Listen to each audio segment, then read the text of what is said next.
நாட்டுல ஒற்றுமை இருக்கா? பிரதமர் நரேந்திர மோடி அவர்கள் அயோத்தியாவில் ஒரு புது ராமர் கோவிலை திறந்து வைத்தார். நல்லதுதான். ஆனா ராம ராஜ்யம் இருக்கா நம்ம நாட்டுல? ராமர் பஜனை கேக்குதா நம்ம நாட்டுல? ராமர் பஜனை எங்கேயும் கேட்கல. ஆனா ஒரு பஜனை கேக்குது எங்க போனாலும். அது என்ன பஜனை தெரியுமா? ஒரே நாடு ஒரே கொள்கை. இந்த பஜனை தான் எங்க போனாலும் கேக்குது. ஒரே நாடு ஒரே மொழி, ஒரே நாடு ஒரே மதம், ஒரே நாடு ஒரே வரி, ஒரே நாடு ஒரே தேர்தல். இந்த பஜனை தான் எல்லாம் எங்க போனாலும் இப்ப நாட்டுல ஒலிக்கிறது.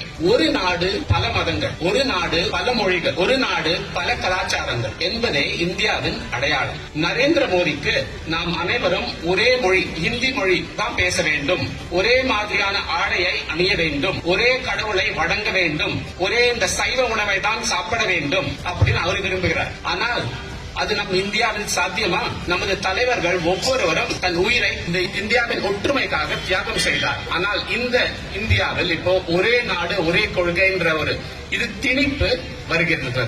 மோடிக்கு இதெல்லாம் புரியாது.